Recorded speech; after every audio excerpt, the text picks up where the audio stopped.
Hello दोस्तों, मैं सचिन अरोड़ा एक बार फिर से आप सभी लोगों का स्वागत करता हूं अरोड़ा एजुकेटर के इस ऑफिशियल यूट्यूब प्लेटफॉर्म पे। So I hope you all are doing great. आप सब बहुत बढ़िया होंगे। आज के इस सेशन में हम लोग डिस्कस करेंगे IBPS RRB PO clerk computer awareness के बेस्ट 40 क्वेश्चंस। जैसे कि आप जानते हैं, ये एक बहुत इंपॉर्टेंट सीरीज चल रही है, जहां आज है इसका डे 13। डे 1 से लेकर डे 12 तक आप लोग ने बहुत सारे क्वेश्चन सीखे, नोट्स भी बना रहे हैं आप लोग साथ साथ। जैसे कि आप लोग का मैसेज भी आया है मुझ तक कि सर हम बहुत प्रॉपर नोट्स भी बना रहे हैं इन लेक्चर्स के। तो बस यही हमारा मिशन है कि 35 प्लस क्वेश्चंस आउट ऑफ 40 सही हो जाएं कंप्यूटर में, है ना। So we have to correct 35 plus questions out of 40। तो चलिए आज के सेशन में देखते हैं कि आप 40 में से कितने क्वेश्चन सही कर पाते हैं। One of the best questions हैं, जो कि आईबीपीएस का लेवल रहता है, ठीक उसी लेवल पर ये बेस्ड है। So let's get started. Video के बाद मुझे कमेंट करके बताइएगा कि आउट ऑफ 40 आपने कितना स्कोर किया है। Let's started guys. साथ ही साथ आपको यह भी बता दें कि अगर आप कंप्यूटर अवेयरनेस के एक बढ़िया कोर्स से जुड़ना चाहते हैं, आप चाहते हैं कि कंप्यूटर अवेयरनेस को RBI assistant, IBPS RRB PO clerk या स्टेट लेवल एग्जामिनेशंस के लिए बहुत डिटेल में पढ़ लें, कॉन्सेप्ट वाइज पढ़ लें, ताकि पेपर का पैटर्न कितना भी टफ क्यों ना हो, आप बहुत आसानी से 35 प्लस स्कोर कर पाए। तो आप इस कोर्स से कनेक्ट कर सकते हैं। इस कोर्स से कनेक्ट करने के लिए आपको अरोड़ा एजुकेटर एप्लीकेशन को इंस्टॉल करना होगा।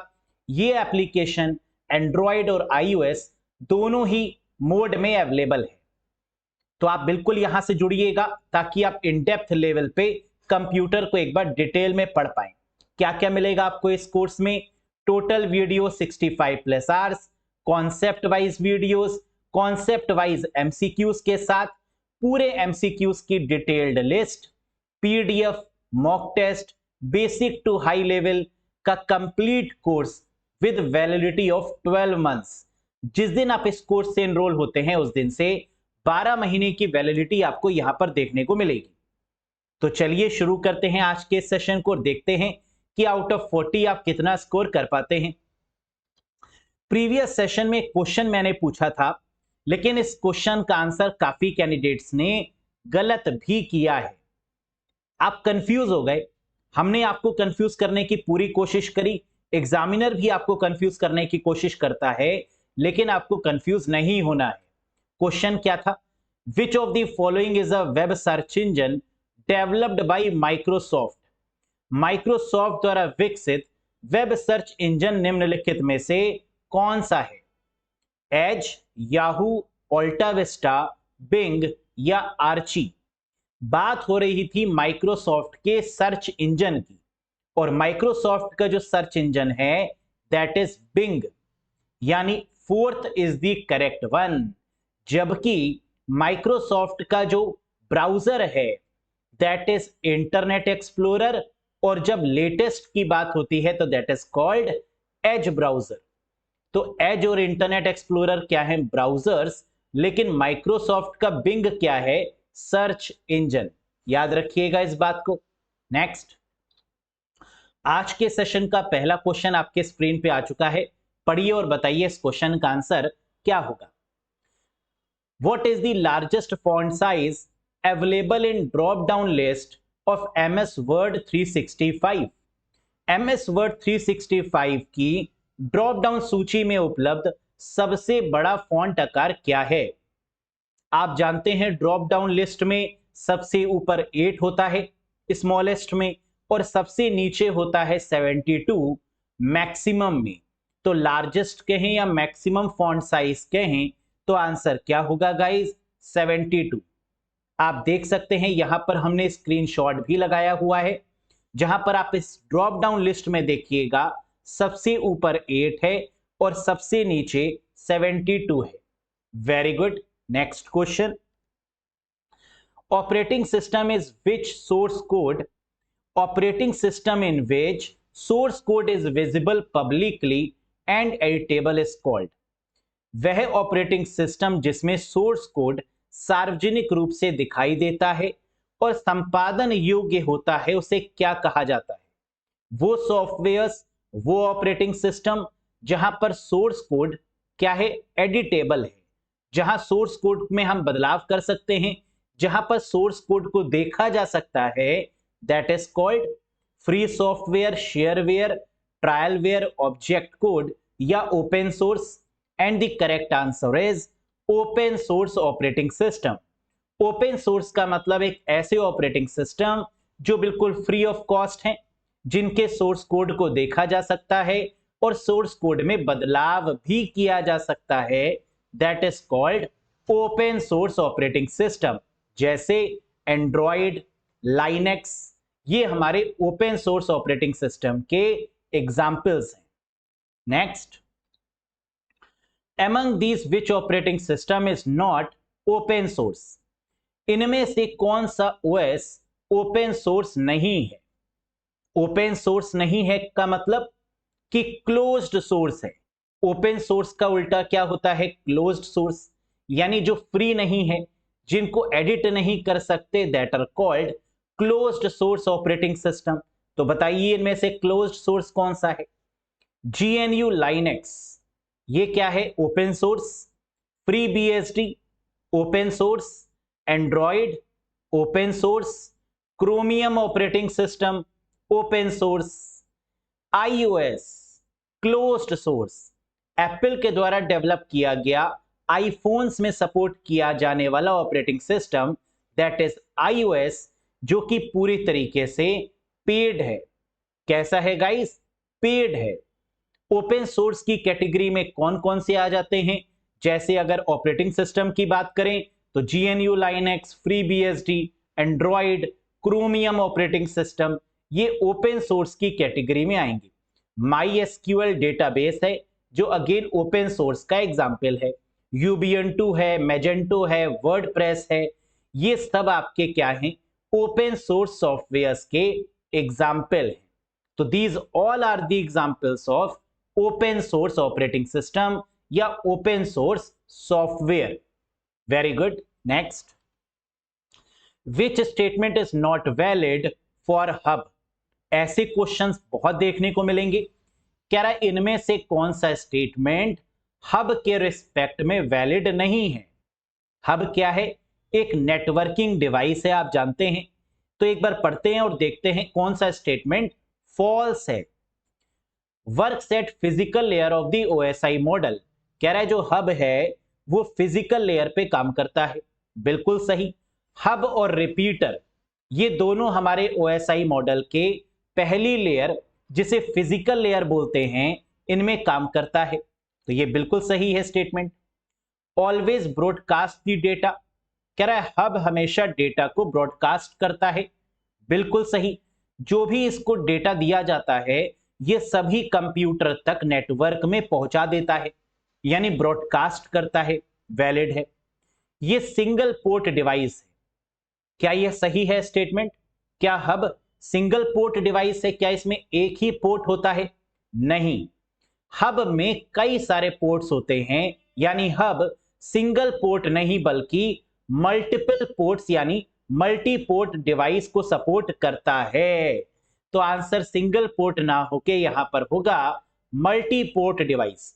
तो फॉल्स वाला हमें मिल चुका है option number 3, that is a multiple ports. आप देख सकते हैं इमेज में कि हब में कई सारे पोर्ट्स सपोर्टेड होते हैं। क्वेश्चन अब पॉइंट 4 भी पढ़ लेते हैं एक बार। Use to connect multiple devices in a network, क्या हब की मदद से हम कई सारी डिवाइसेस नेटवर्क में कनेक्ट करते हैं? सही है। ऑल आर वैलिड हो नहीं सकता क्योंकि गलत हमें मिल चुका है। सिंगल पोर्ट डिवाइस ना होकर मल्टीपल पोर्ट डिवाइस होता है hub. Very good. Next, dash is Mac operating system built in antivirus protection tool which scan all applications and files to detect the malware। ये तो प्रीवियस ईयर्स में पूछा गया question है और उम्मीद है कि आपको इसका आंसर पता होगा। कह रहा है एप्पल के मैक ऑपरेटिंग सिस्टम का क्या है, दैट इज एंटीवायरस सुरक्षा उपकरण है जो मैलवेयर का पता लगाने के लिए सभी एप्लीकेशन और फाइलों को स्कैन करता है। बताइए क्या होगा इसका करेक्ट आंसर। देखिए बहुत सिंपल सी बात है, आपको बताना है एप्पल के द्वारा डेवलप किए गए एंटीवायरस सॉफ्टवेयर के बारे में। मैक ऑपरेटिंग सिस्टम में जिसका इस्तेमाल किया जाता है बाय डिफॉल्ट है, that is called x protect. बहुत ही फेमस है। वो कैंडिडेट्स जो मैक ऑपरेटिंग सिस्टम का यूज करते हैं, जो एप्पल के मैक ऑपरेटिंग सिस्टम पर काम कर चुके हैं, उनको पता होगा कि यहां पर जो बाय डिफॉल्ट एंटीवायरस है दैट इज एक्स प्रोटेक्ट। तो एप्पल के एंटीवायरस की बात हो या मैक ऑपरेटिंग सिस्टम के एंटीवायरस की बात हो, हमेशा आंसर क्या होगा, एक्स प्रोटेक्ट होगा। क्लियर है guys? Very good. In the formula which symbol specify the fixed column or rows in MS Excel 365? सूत्र में कौन सा प्रतीक MS Excel 365 में निश्चित कॉलम या पंक्तियों को दिखाता है, निर्दिष्ट करता है? क्या होगा आंसर गाइस? अब यहां पर पूछ रहा है कि एक्सेल में और एक्सेल के लेटेस्ट वर्जन में 365 में फिक्स करने के लिए रोज या कॉलम्स को किस सिंबल का यूज होता है? And here are the options. हम जानते हैं, हम लोग ने कई बार इस चीज को पढ़ा है कि एक्सेल में रो या कॉलम को फिक्स करने के लिए सेल रेफरेंसिंग का यूज किया जाता है और सेल रेफरेंसिंग के लिए डॉलर साइन का यूज करते हैं। सो the correct answer is dollar. और सेल रेफरेंसिंग कितने तरीके की होती है? तो आप कहेंगे सर 3 तरीके की होती है, रिलेटिव, एब्सोल्यूट और मिक्स्ड। रिलेटिव, एब्सोल्यूट और mixed. Very good. You can convert existing Excel worksheet data and charts to HTML document by using the। आप इसका उपयोग करके मौजूदा एक्सेल वर्कशीट डेटा और चार्ट को HTML दस्तावेज में परिवर्तित कर सकते हैं। क्या होगा आंसर? यहां पर कह रहा है कि एक्सेल में जो वर्कशीट डेटा है उसको कन्वर्ट करना है HTML में। HTML मतलब वेबसाइट, और वेबसाइट को चलाने के लिए इंटरनेट की रिक्वायरमेंट होती है। तो आंसर क्या होगा? Internet assistant wizard. तो इंटरनेट असिस्टेंट विजार्ड की मदद से आप एक्सेल के वर्कशीट डेटा को कन्वर्ट कर सकते हैं, किसमें? HTML डॉक्यूमेंट में, इन दी HTML डॉक्यूमेंट, यानी hyper text markup language document. Very good. Which type of charts can Excel produce? Excel किस प्रकार के चार्ट को तैयार कर सकता है? वैसे तो एक्सेल में बहुत सारे चार्ट होते हैं, लेकिन एक्सेल के केस में जो बेसिक चार्ट होते हैं वो 3 कैटेगरी में डिवाइडेड है। कितनी कैटेगरीज में? 3 कैटेगरीज में। और ये कैटेगरी है BPL, बिलो पॉवर्टी लाइन नहीं। BPL का मतलब बार चार्ट, P का मतलब पाई चार्ट और L का मतलब line chart. So the correct answer is option number 2, bar chart, जो कि इससे शो होता है ना, these are called the bars. Line chart, ये जो लाइंस के फॉर्मेट में आपको दिख रहा है, और पाई चार्ट आप सब जानते हैं, the 3rd number chart is called pie chart. Very good. Next, to minimise workbook in MS Excel 21, MS Excel 2021, जो कि अगेन लेटेस्ट वर्जन है ऑफलाइन MS Excel का। ऑनलाइन हो गया 365, लेकिन जब ऑफलाइन की बात करते हैं तो दैट इज 2021 वर्जन। तो MS Excel 2021 में वर्कबुक को छोटा करने के लिए किस शॉर्टकट की का यूज करते हैं? बिल्कुल सही आपने पहचाना, and the correct answer is control plus F9। Control F9 की मदद से वर्कबुक को, यानी MS Excel को मिनिमाइज किया जा सकता है। सो the correct answer is control plus F9। ये क्वेश्चन एग्जाम में ऐसे भी पूछा जाता है कि कंट्रोल F9 की मदद से MS एक्सेल में क्या होता है? तो आंसर होगा मिनिमाइज दी वर्कबुक। वर्कबुक को मिनिमाइज करने के लिए कंट्रोल F9 का यूज करते हैं। Next, VLOOKUP function used in MS Excel 365 to. MS Excel 365 में VLOOKUP फंक्शन का उपयोग किस लिए किया जाता है? बताइएगा। हम जानते हैं एक्सेल की बात करें तो यहां पर वर्टिकल लुकअप होता है जिसे VLOOKUP बोलते हैं, हॉरिजॉन्टल लुकअप होता है जिसे HLOOKUP बोलते हैं, और वर्टिकल लुकअप का इस्तेमाल किया जाता है रिलेटेड रिकॉर्ड्स को फाइंड करने के लिए। So the correct answer is to find the related records, यानी ऑप्शन नंबर 1 होगा करेक्ट जवाब। Next, which of the following is the second largest search engine? Maximum candidate इस क्वेश्चन का गलत आंसर ही देते हैं। आप क्या सही दे पाएंगे? चेक करिए एक बार। निम्नलिखित में से कौन सा दूसरा सबसे बड़ा खोज इंजन यानी सर्च इंजन है? YouTube, Google, Yahoo, all of these या नन ऑफ दीज? तो सबसे बड़ा सर्च इंजन पहले नंबर पे गूगल है ना। Google is the world's first largest search engine. तो दूसरे नंबर पर भी गूगल का ही है, दैट इज यूट्यूब, जो कि वीडियोस को सर्च करने के लिए इस्तेमाल किया जाता है ना। That is used to search the videos. So the correct answer is YouTube. तो पहले नंबर पे गूगल आ जाएगा और दूसरे नंबर पे यूट्यूब आ जाएगा।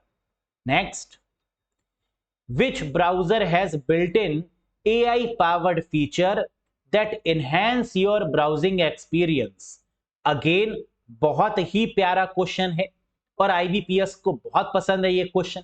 बताइए, किस ब्राउजर में AI यानी आर्टिफिशियल इंटेलिजेंस संचालित सुविधाएं बनाई गई हैं? ऐसा कौन सा ब्राउजर है जिसमें AI इनबिल्ड है, जो आपके ब्राउजिंग अनुभव को और भी ज्यादा इनहेंस करता है और भी ज्यादा बढ़ाता है, जहां पर सर्चिंग को बहुत आसान बनाया जाता है ना? ऐसा सर्च इंजन कौन सा है guys? Internet Explorer, Nexus, www, Edge या ऑल ऑफ दीज? सोच के बताइएगा। देखिए, पहले ब्राउजर की बात करें तो दैट इज www। पहला ब्राउजर आपका www है, जिसको नेक्सस भी कहा जा सकता है ना, जिसका नाम बदल के नेक्सस कर दिया गया। लेकिन अगर आपसे पूछा जाएगा कि AI बेस्ड ब्राउजर का नाम बताइए, तो आंसर होगा एज, जो कि माइक्रोसॉफ्ट का लेटेस्ट ब्राउजर भी है। So here the correct answer is Edge. समझ में आ गया? आर्टिफिशियल इंटेलिजेंस पर बेस्ड ब्राउजर का नाम पूछें तो आंसर क्या होगा? एज होगा। Next, dash was released in dash as the default browser of Macintosh personal computer. Dash was released in Dash। कह रहा है ऐसा कौन सा ब्राउजर है जिसको रिलीज किया गया इस ईयर में? तो आपको ब्राउजर का नाम बताना है और ईयर बताना है। As the default browser of, जो कि डिफॉल्ट ब्राउजर है एप्पल का, यानी मैकिनटोश पर्सनल कंप्यूटर का, और मैकिनटोश पीसी किसका है? एप्पल का। तो इसका मतलब यहां पर क्वेश्चन में यह नहीं लिखा गया है कि एप्पल के ब्राउजर का नाम बताइए, लिखा गया है मैकिनटोश पर्सनल कंप्यूटर में जो ब्राउजर है उसका नाम बताइए। और मैकिनटोश पीसी किसका एग्जाम्पल है? एप्पल का। मैकिनटोश पीसी किस में आता है? एप्पल के कंप्यूटर्स में। तो आंसर क्या होगा? एप्पल का बाय डिफॉल्ट ब्राउजर है दैट इज कॉल्ड सफारी। लेकिन सफारी तो हमें 4th ऑप्शन में भी दिख रहा है और 5th में भी दिख रहा है। तो अब आंसर 4 होगा या 5 होगा? 4th वाला होगा या 5th वाला होगा ऑप्शन? डिपेंड करेगा ईयर ऑफ द रिलीज पे। तो आपको पता होना चाहिए कि सफारी ब्राउजर रिलीज हुआ है 2003 में। तो करेक्ट आंसर होगा option number 4। Safari was released in 2003 as the default browser of Macintosh personal computer. Safari को मैकिनटोश पर्सनल कंप्यूटर पर डिफॉल्ट ब्राउजर के रूप में 2003 में जारी किया गया था। Very good. Question number 14, dash is considered the first internet search engine. Dash को पहला सर्च इंजन माना जाता है। पहला सर्च इंजन कौन सा था जिसपे सबसे पहली बार सर्च की गई? www, नेक्सस, आर्ची, क्रीपर या ARPANET? Very good, and the correct answer is Archie. Archie is considered as the very first search engine. ये सबसे पहला सर्च इंजन है। सबसे पहला ब्राउजर www, जिसका नाम बदल के नेक्सस कर दिया गया है। तो www और नेक्सस ये पहला सर्च इंजन नहीं बल्कि पहला ब्राउजर है, और पहला सर्च इंजन है आर्ची। क्रीपर क्या है? पहला virus. The first virus is called Creeper. पहला boot sector virus brain. First boot sector virus is brain and first normal virus is Creeper. ARPANET क्या है? The first network is called ARPANET. पहला network advance research project agency network develop by DARPA. किसके द्वारा develop किया गया? डरपा के द्वारा। पहला एंटीवायरस कौन सा है? Can you name the very first antivirus? That is reaper. पहले एंटीवायरस का नाम है reaper antivirus. Clear? Very good. Dash is a search engine company which is now owned by Yahoo. कह रहा है डैश सर्च इंजन कंपनी है जिसका स्वामित्व अब याहू के पास है। तो ऐसी कौन सी सर्च इंजन वाली कंपनी है जिसको टेक ओवर कर लिया है, जिसको खरीद लिया है याहू के द्वारा? सर्च इंजन है, याहू ने खरीदा है। नाम बताइए। AltaVista, Ecosia, Yandex, start page, Wolfram Alpha. क्या होगा आंसर? ये सभी जितने भी ऑप्शन आपके सामने दिए गए हैं ये सभी सर्च इंजन है। ऑल्टा विस्टा एक सर्च इंजन, इकोशिया भी सर्च इंजन है, येंडेक्स रशिया का फेमस सर्च इंजन है, स्टार्ट पेज ये ओपन सोर्स कैटेगरी का एक सर्च इंजन है, वॉल्फ्रॉम अल्फा ये सिक्योर सर्च इंजन है। अब आप बताइए कि याहू ने जिसको खरीदा है वो कौन सी है? That is ऑल्टा Vista search engine. The correct answer is option number 1, ऑल्टा Vista is a search engine company which is now owned by Yahoo. तो ऑल्टा विस्टा एक सर्च इंजन भी है और कंपनी भी है जिसको याहू के द्वारा खरीद लिया गया है। Clear? Very good. Cookies were created in dash by dash. कह रहे कुकीज को किसने क्रिएट किया था और कब क्रिएट किया था? ईयर भी बताइए, पर्सन का नाम भी बताइए। A web browser programmer at Netscape communication. और ये जो पर्सन है जिन्होंने कुकीज को बनाया, ये ब्राउजर को भी इन्होंने डेवलप किया था। नेटस्केप कम्युनिकेशन कंपनी में ब्राउजर प्रोग्रामर को भी इन्होंने डेवलप किया था। नाम बताइए। कुकीज को नेटस्केप कम्युनिकेशन के एक वेब ब्राउजर प्रोग्रामर डैश द्वारा डैश में बनाया गया था। क्या होगा options? 1994 Lou Montulli, 1991 Tim Berners-Lee, 1990 Hakon Wium Lie, 1995 Vint Cerf. What is the correct one? Lou Montulli 1994 ये करेक्ट आंसर होगा, यानी option number 1 is the right one. तो कुकीज डेवलप किया गया था 1994 में, इनके द्वारा। इनका नाम था लॉ मोंटुली। लॉ मोंटुली ये हैं कुकीज के फाउंडर। ठीक, कुकीज क्या होती हैं आप जानते हैं कि कुकीज एक टेक्स्ट फाइल होती है जो सर्वर के द्वारा सेंड की जाती है, क्लाइंट पर यानी ब्राउजर पर स्टोर की जाती है, और ये हमारे द्वारा सर्च किए गए सभी डेटा के स्टैटिस्टिक्स यानी रिकॉर्ड को मेंटेन करती है। तो that is called cookies, developed in 1994 by Lou Montulli. Tim Berners-Lee कौन है? HTML और HTTP के फाउंडर। www के फाउंडर, तो वर्ल्ड वाइड वेब के founder Tim Berners-Lee. HTTP protocol, hypertext transfer protocol के founder Tim Berners-Lee. HTTP hypertext transfer protocol, HTML hyper text markup language, ये सब टिम बर्नर्स-ली के द्वारा ही develop किया गया है। हॉकुम वियुम ली, ये कौन है? सीएसएस के डेवलपर, कैस्केडिंग स्टाइल शीट को डेवलप करने वाले हैं Hakon Wium Lie. Vint Cerf internet के फाउंडर हैं। Next, dash cookies are stored on your hard drive. Very very important question. ऐसी कौन सी कुकीज हैं जिन्हें हार्ड डिस्क में स्टोर किया जाता है? वैसे कुकीज को स्टोर कहां करते हैं? ब्राउजर में, क्लाइंट में। लेकिन ये एक स्पेशल तरीके की कुकीज हैं जिन्हें कुछ समय के लिए हार्ड ड्राइव में स्टोर करते हैं। ये कुकीज कौन सी हैं? डैश कुकीज आपकी हार्ड ड्राइव पर संग्रहित होती हैं। हार्ड ड्राइव का मतलब सेकेंडरी स्टोरेज में, हार्ड डिस्क में।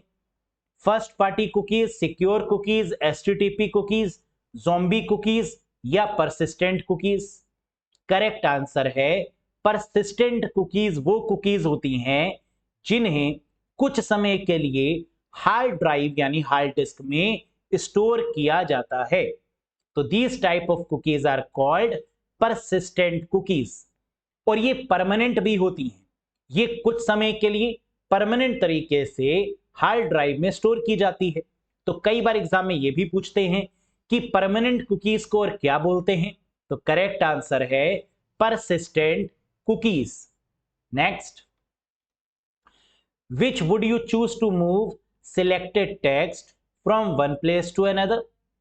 चयनित टेक्स्ट को एक स्थान से दूसरे स्थान पर ले जाने के लिए आप किसे चुनेंगे? एक टेक्स्ट है, आपको मूव करना है एक जगह से दूसरी जगह। मूव करने का मतलब कि पहली जगह से वो हट जाए और दूसरी जगह पर आ जाए। तो कट करेंगे पहली जगह और दूसरी जगह पर पेस्ट कर देंगे। तो आंसर क्या होगा guys? Cut and paste, option number 3। आप मुझे बताइए, कॉपी और कट किया हुआ टेक्स्ट कुछ समय के लिए कहां स्टोर किया जाता है? The text which is copy और कट टेम्परेरली स्टोर्ड इन, कहां पर स्टोर करते हैं कुछ समय के लिए? टेम्परेरी बेसिस पर। Very good, the answer is clipboard.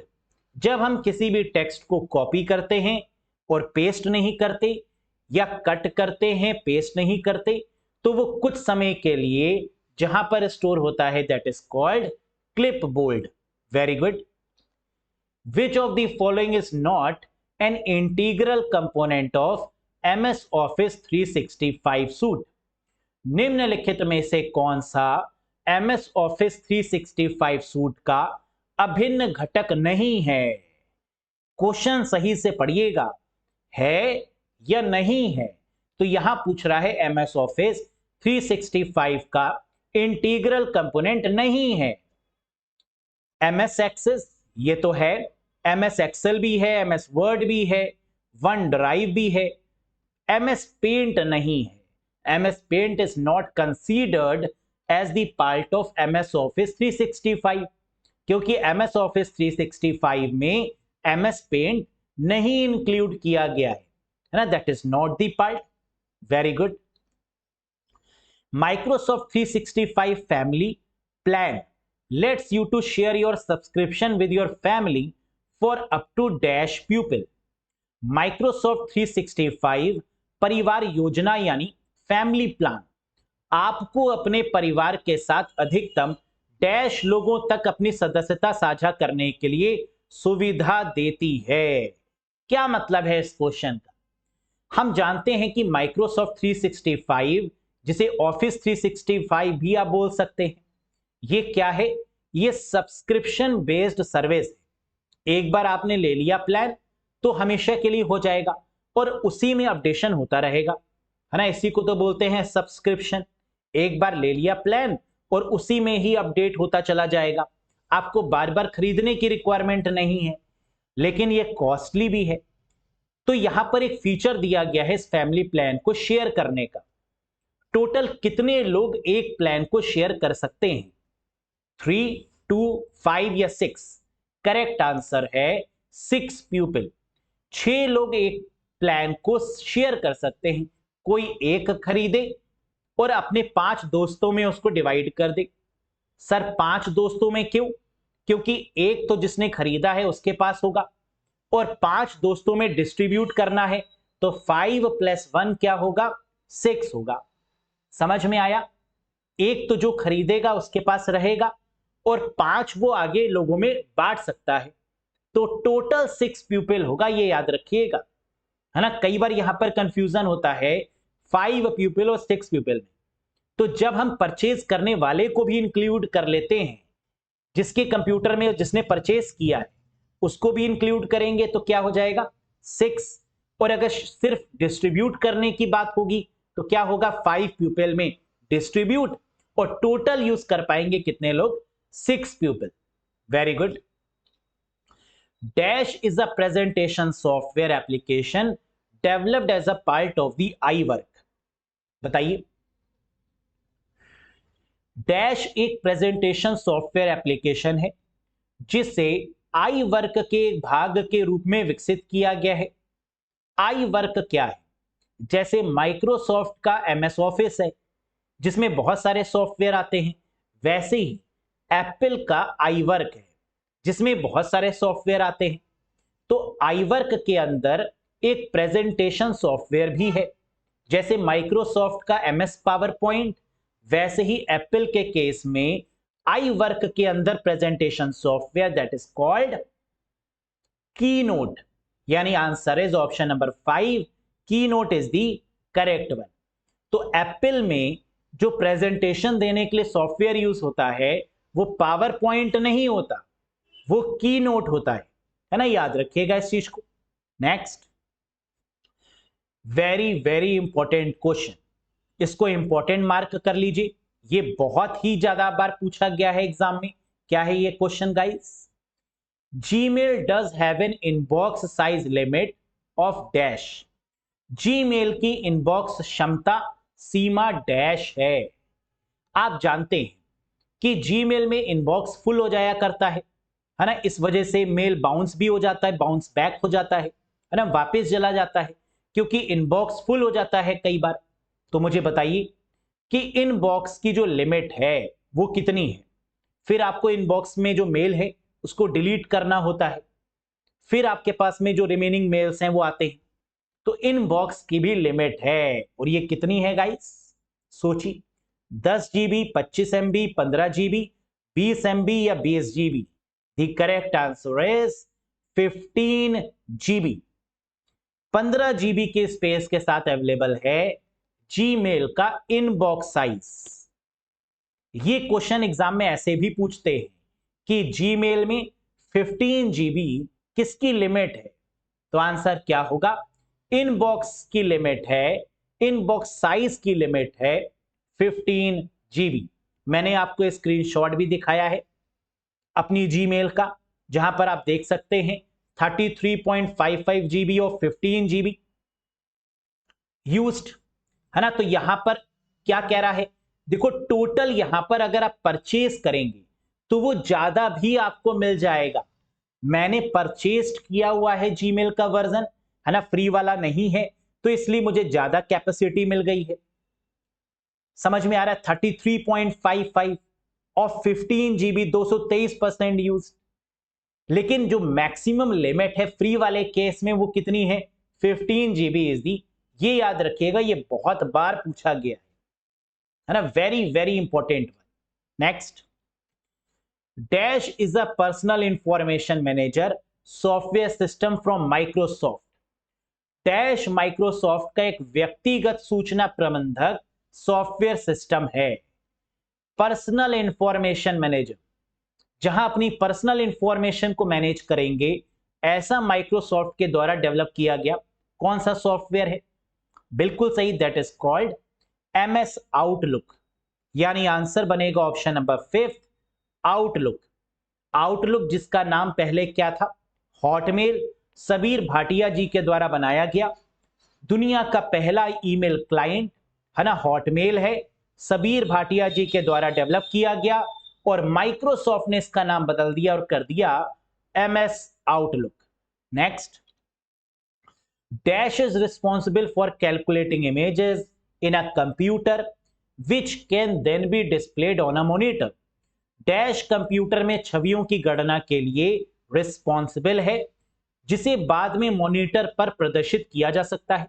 बताइए, इसका इस्तेमाल करते हैं जो गेमर होते हैं, है ना, जो गेमर्स हैं, जो वेब डिजाइनर्स हैं, वो इसका यूज करते हैं ताकि वो इमेजेस, बड़ी बड़ी इमेजेस, बड़ी बड़ी वीडियोस को रेंडर कर पाए। क्या है ये? That is called graphic card.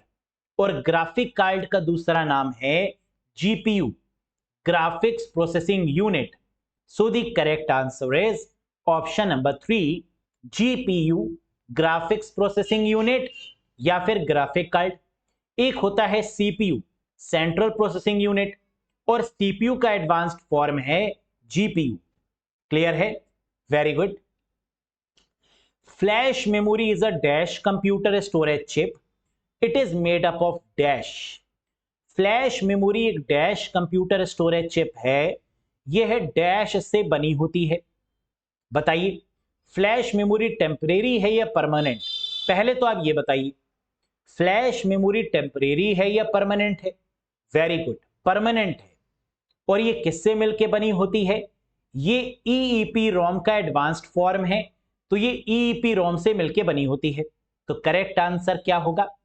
Permanent, यानी ऑप्शन नंबर 4, और EEPROM मतलब option number 4।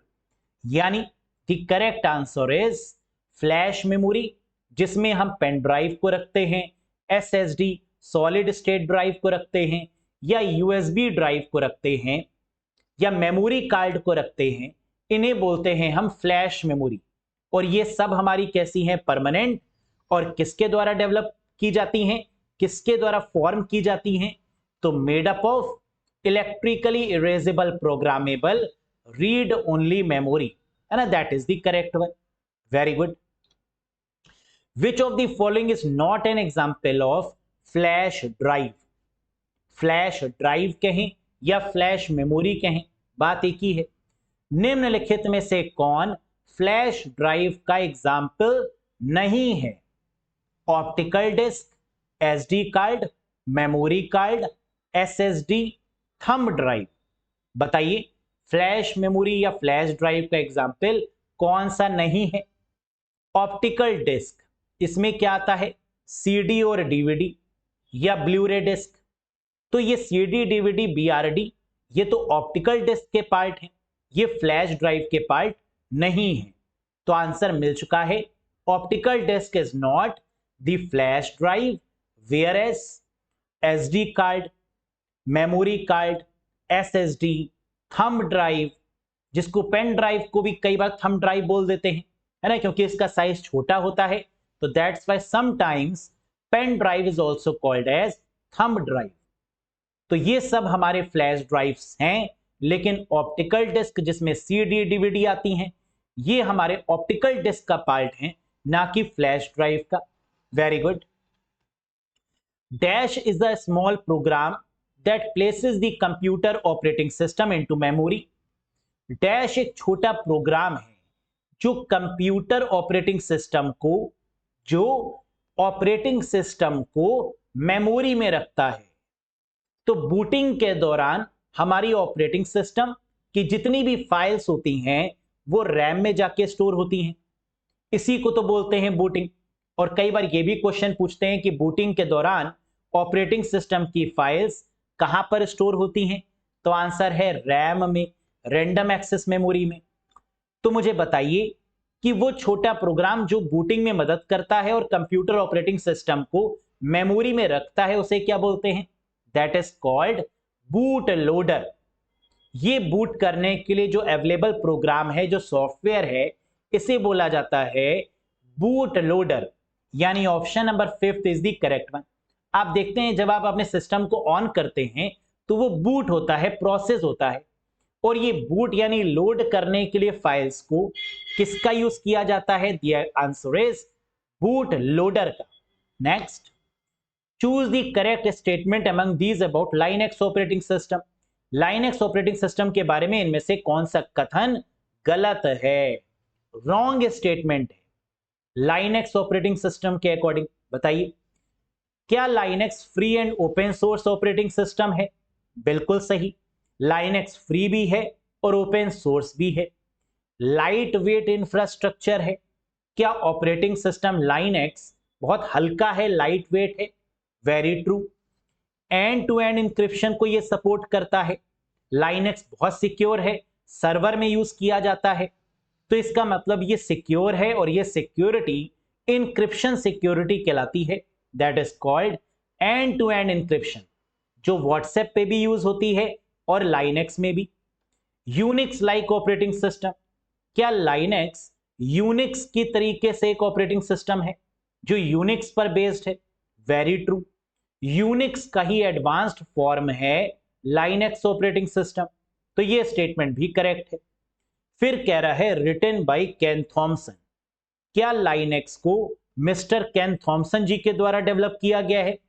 That is the invalid one, that is the wrong statement. Why?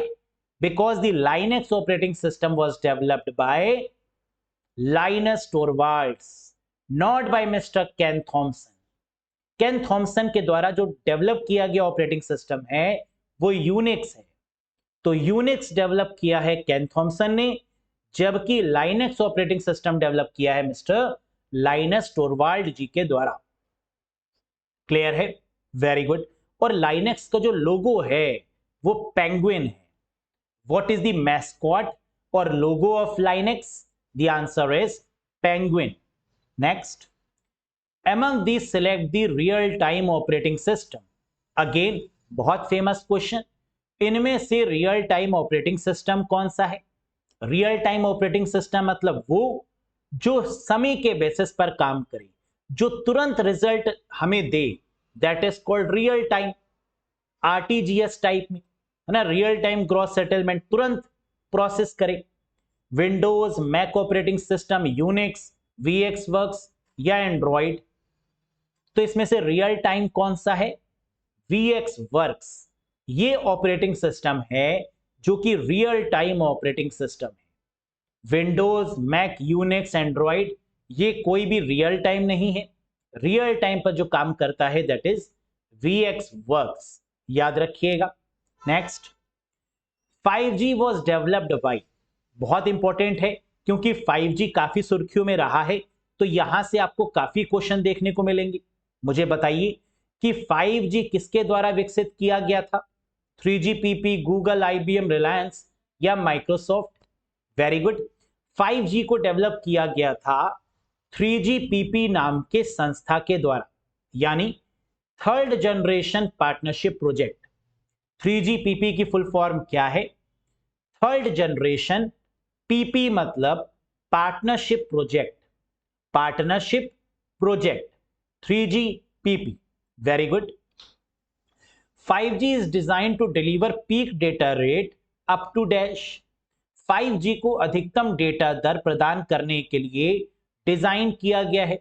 तो 5G के केस में जो मैक्सिमम डिलीवरी रेट है, जो पीक डेटा रेट है, वो मैक्सिमम कितना होगा? मैक्सिमम पीक डेटा रेट का मतलब कि मैक्सिमम इतनी स्पीड आएगी। मैक्सिमम कितनी? 50 Gbps, 20 Gbps, 100 Gbps, 5 Gbps या 1000 Gbps? करेक्ट आंसर है 20 Gbps, that is the peak data rate of 5G network. तो 5G को अधिकतम डेटा दर प्रदान करने के लिए 20 Gbps स्पीड में रखा गया है। आप देख भी सकते हैं, यहां लिखा भी हुआ है speed 20 Gbps। Download ultra HD movie इन 10 सेकेंड। कह रहा है अल्ट्रा एचडी मूवी अगर होगी तो उसको 10 सेकेंड में ये डाउनलोड कर देगा, है ना, that is the speed. Dash protocol allows you to transfer file and also add a layer of security to the process. Dash protocol आपको फाइल स्थानांतरित करने की अनुमति देता है और प्रक्रिया में सुरक्षा की एक परत भी जोड़ता है। फाइल को ट्रांसफर करने के लिए FTP का यूज होता है और ये फाइल सिक्योर तरीके से ट्रांसफर हो, इसलिए SFTP का यूज होता है, यानी secure file transfer protocol. Uploading downloading के लिए FTP और ये सिक्योर तरीके से ट्रांसफर हो, इसके लिए secure file transfer protocol, that is SFTP। याद रखिएगा, जब नॉर्मल फाइल्स ट्रांसफर की बात हो, जब नॉर्मल अपलोडिंग डाउनलोडिंग की बात हो तो FTP होगा, जब सिक्योरिटी साथ में इन्वॉल्व हो जाए तो SFTP होगा। HTTPS क्या है? ये secured hyper text transfer protocol है। टेलनेट क्या है? रिमोट प्रोटोकॉल है। TCP/IP क्या है? TCP ट्रांसमिशन कंट्रोल प्रोटोकॉल, जो कनेक्शन ओरिएंटेड है। IP और UDP कनेक्शन लेस है। SSL सिक्योर्ड सॉकेट लेयर है। SSL क्या है? सिक्योर्ड सॉकेट लेयर, जो हमें एक सिक्योरिटी प्रोवाइड करता है, जो वेबसाइट को एक सर्टिफिकेट प्रोवाइड करता है सिक्योरिटी का। और SSL की जगह पर अब जो नई टेक्नोलॉजी आ चुकी है वो क्या है बताइए? SSL को एडवांस करके जो नई टेक्नोलॉजी आ चुकी है, that is called transport layer security, है ना, TLS, ट्रांसपोर्ट लेयर सिक्योरिटी। तो SSL हो चुका है पुराना और इसकी जगह पे आ चुका है TLS, और भी ज्यादा सिक्योर, और भी ज्यादा मजबूत। Next, loop back address is used for, कह रहा है लूप बैक एड्रेस का उपयोग क्यों किया जाता है? लूप बैक एड्रेस 127.0.0.1, इसका यूज करते हैं सेल्फ टेस्टिंग के लिए, ईथरनेट कॉल टेस्टिंग के लिए, नेटवर्क कॉल टेस्टिंग के लिए, ऑल ऑफ दीज यानी इन सभी के लिए। तो इन सभी के लिए सही आंसर होगा, जितनी भी टेस्टिंग होती है नेटवर्क में वो लूप बैक एड्रेस यानी लोकल होस्ट एड्रेस के द्वारा ही की जाती है, क्योंकि लूप बैक एड्रेस को लोकल होस्ट एड्रेस के नाम से भी जानते हैं। तो याद रखिएगा, loop back address is called local host address, जहां पर हम अपने कंप्यूटर को सर्वर बना लेते हैं, और जब हमें वेबसाइट लॉन्च करनी होती है तो उससे पहले हम अपने ही कंप्यूटर को एज अ सर्वर बना के उसमें वेबसाइट लॉन्च करके चेक कर लेते हैं। या हैकर अपने ही कंप्यूटर को सर्वर बनाता है और चेक करके देखता है कि अगर मैं हैकिंग करूंगा तो क्या यह सक्सेसफुल होगी या नहीं होगी। तो ये वो अपने ही कंप्यूटर में चेक कर लेता है with the help of loopback address, localhost address, self testing address, ethernet call testing address, network call testing address. तो इतने सारे नाम हैं इसके। Next, name the first object oriented programming language, पहली ऑब्जेक्ट ओरिएंटेड प्रोग्रामिंग लैंग्वेज का नाम बताइए। Java, Python, Simula, Smalltalk या none of these? Correct answer है Simula is defined as the very first object oriented programming language. तो answer क्या होगा guys? सैम्यूला। अब ये सैम्यूला या ऑब्जेक्ट ओरिएंटेड होता क्या है? ऑब्जेक्ट ओरिएंटेड के केस में हम प्रोग्रामिंग की स्पीड को बहुत इंक्रीज कर देते हैं। कैसे? हम रेडीमेड फॉर्मेट में मॉड्यूल्स को बना के रखते हैं, और जैसे ही हमारे पास कोई सॉफ्टवेयर बनने के लिए आता है, हम बने बनाए मॉड्यूल्स को उसमें यूज कर लेते हैं, है ना। जैसे घर में डिशेस जब बनती हैं, जब कुछ भी कोई फंक्शन होता है, तो क्या करते हैं कि जो ग्रेवी होती है उसको पहले से ही तैयार कर लिया जाता है, और जैसे ही गेस्ट आते हैं उन ग्रेवीज का यूज कर लिया जाता है अलग अलग डिशेस में, अलग अलग आइटम्स में। तो वैसे ही प्रोग्रामिंग की स्पीड को फास्ट करने के लिए ऑब्जेक्ट ओरिएंटेड का यूज करते हैं, जहां इनहेरिटेंस, पॉलीमॉर्फिज्म, क्लासेस, ऑब्जेक्ट जैसे बहुत सारी चीजों का यूज किया जाता है। Very good. Which of the following network device has the slowest type of connection, निम्नलिखित में से किस नेटवर्क डिवाइस में सबसे धीमे प्रकार का कनेक्शन होता है? बताइए। Slowest type of connection in a network, सबसे धीमा कनेक्शन कहलाता है, सबसे बेकार कनेक्शन कहलाता है मॉडेम के द्वारा किया जाने वाला डायल अप कनेक्शन, जिसे dial up connection, dial up modem के नाम से भी जाना जाता है। अगर पूछें कि डायल अप कनेक्शंस में कौन सी डिवाइस यूज होती है, मॉडेम यूज होती है। मॉडेम किस में यूज होता है, डायल अप कनेक्शन में यूज होता है। टेलीफोन लाइंस को और क्या बोलते हैं, डायल अप कनेक्शंस बोलते हैं।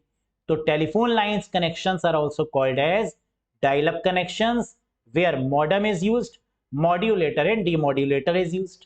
Next, the primary key selected from, कह रहा है डेटाबेस में प्राइमरी की को किससे सिलेक्ट करते हैं, कंपोजिट की, डिटर्मिनेंट्स, कैंडिडेट की, फॉरेन की, या ऑल ऑफ दीज। करेक्ट आंसर होगा कैंडिडेट की।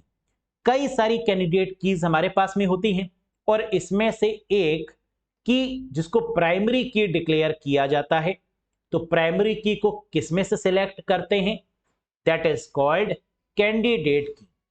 क्लियर है, वेरी गुड।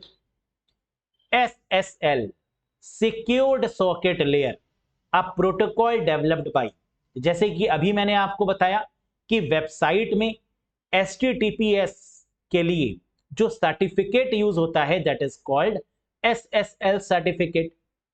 और इसको बनाया किसने है, इस प्रोटोकॉल को डेवलप किसने किया है, IETF, एप्पल, नेटस्केप, HP या IBM। बिल्कुल सही, SSL को डेवलप किया है नेटस्केप कंपनी के द्वारा, यानी करेक्ट आंसर होगा नेटस्केप कंपनी। SSL जिसकी फुल फॉर्म है सिक्योर सॉकेट लेयर। HTTPS अगर लगा हुआ है तो इसका मतलब उस वेबसाइट में एक सर्टिफिकेट का यूज हुआ है, एक प्रोटोकॉल का यूज हुआ है, and that protocol is called SSL and now it is called TLS, transport layer security, क्योंकि SSL का एडवांस क्या है, TLS है। Next, dash programs are automatically loaded and operate as a part of the browser. Dash program स्वचालित रूप से load होते हैं और ब्राउजर के एक भाग के रूप में संचालित होते हैं।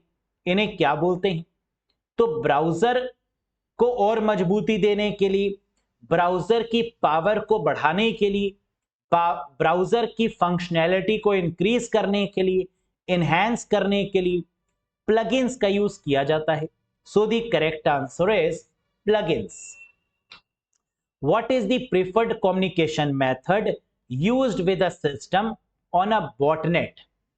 बॉटनेट पर सिस्टम के साथ उपयोग की जाने वाली पसंदीदा संचार विधि क्या है। बॉट का मतलब होता है रोबोट, नेट का मतलब होता है नेटवर्क। रोबोट नेटवर्क में जो चैटिंग की जाती है, जैसे कई बार आप देखते हैं कि आप चैट करते हैं तो उसका आंसर बॉट देता है ना, वहां कोई पर्सन नहीं बैठा होता, वो आर्टिफिशियल इंटेलिजेंस के थ्रू, वो चैटबॉट के थ्रू अपने आप उसके आंसर्स आते हैं।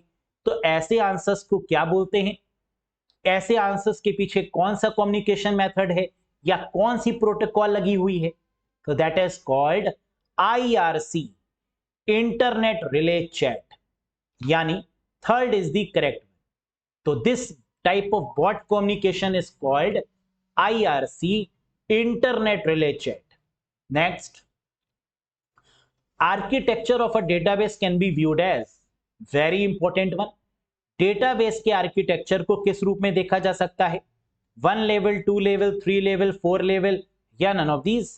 करेक्ट आंसर है 3 लेवल आर्किटेक्चर। आर्किटेक्चर डेटाबेस का डिवाइडेड है किसमें, 3 लेवल में, क्लाइंट, सर्वर और डेटाबेस। यानी अगर डेटाबेस होगा तो क्लाइंट भी होगा, सर्वर भी होगा और डेटाबेस भी होगा। या फिर क्लाइंट को बोलते हैं एक्सटर्नल व्यू या व्यू लेवल, सर्वर को बोलते हैं कंसेप्चुअल लेवल या लॉजिकल लेवल, कॉन्सेप्चुअल लेवल या लॉजिकल लेवल, और डेटाबेस को बोलते हैं इंटरनल लेवल। तो एक्सटर्नल, कॉन्सेप्चुअल और इंटरनल, ये 3 तरीके के लेवल होते हैं, ये 3 तरीके का आर्किटेक्चर है डेटाबेस का। क्लियर है, तो इसी के साथ 40 क्वेश्चंस एंड होते हैं। आउट ऑफ 40 आपने कितना स्कोर किया कमेंट करके जरूर बताइएगा। और ये है क्वेश्चन ऑफ द डे, जिसका आंसर आपको अगेन कमेंट करके बताना है गाइस। पढ़िए, MAC address is written in which format, MAC address को किस फॉर्मेट में लिखा जाता है, बाइनरी, ऑक्टल, डेसिमल, हेक्साडेसिमल या ऑल ऑफ दिस, बताइएगा। मैक एड्रेस आप जानते हैं मीडिया एक्सेस कंट्रोल एड्रेस है, एनआईसी कार्ड के ऊपर होता है, 48 बिट का होता है और ये कभी भी चेंज नहीं होता है ना, that will never be change. लेकिन अगर एनआईसी कार्ड को बदल दिया जाए तो मैक एड्रेस भी बदला जा सकता है, लेकिन फिर भी हम इसको परमानेंट कंसीडर करते हैं मैक एड्रेस को। और मैक एड्रेस की बात करें तो ये किस फॉर्मेट में होता है, बताइएगा मुझे। क्लियर है? कैसा लगा आपको ये सेशन? अगर पसंद आया हो तो एक बार लाइक जरूर करिएगा, चैनल पर नए हो तो सब्सक्राइब करिएगा कंप्यूटर के बेहतरीन वीडियोस को देखने के लिए। और साथ ही साथ अगर आपको लग रहा है कि कंप्यूटर में 35 प्लस क्वेश्चन सही नहीं कर पाएंगे, कॉन्फिडेंस लो लग रहा है, तो आप बिल्कुल ज्वाइन कर लीजिएगा इस कोर्स से, जहां आपका कॉन्फिडेंस ही बूस्ट अप नहीं होगा बल्कि आप खुद कह देंगे कि सर 100% कॉन्फिडेंस बूस्ट अप हो गया है और अब 100% तैयार हैं एग्जाम में full out of full score करने के लिए। तो पेपर का लेवल कितना भी डिफिकल्ट क्यों ना हो, इस कोर्स की मदद से आप 100% डील कर सकते हैं सभी तरीके के क्वेश्चंस पर जो कि एग्जाम में पूछे जाते हैं। कोर्स से जुड़ने के लिए अरोड़ा एजुकेटर एप्लीकेशन को इंस्टॉल करिएगा, फिर iOS या एंड्रॉयड के बेसिस पर जो भी आपके पास है आपको ये कोर्स मिल जाएगा और आप इसको ज्वाइन कर लीजिएगा। कोई भी कंफ्यूजन है बैच के रिगार्डिंग दिए गए नंबर पे व्हाट्सएप कर दीजिएगा, या फिर इस पार्टिकुलर सेशन में आपको कोई भी कंफ्यूजन रहा हो, किसी भी क्वेश्चन में कोई भी डाउट रहा हो तो कमेंट करके जरूर पूछिएगा। बाकी अपना फीडबैक जरूर बताइएगा कि हाउ इज द जोश गाइस, कैसा है आपका जोश, कैसा है आपका कॉन्फिडेंस का लेवल, मुझे जरूर बताइएगा कमेंट करके। तो आज के लिए बस इतना ही, बहुत जल्द मिलेंगे नेक्स्ट सेशन में अगेन बेस्ट 40 क्वेश्चंस के साथ। Till then bye bye and take care guys, thank you very much.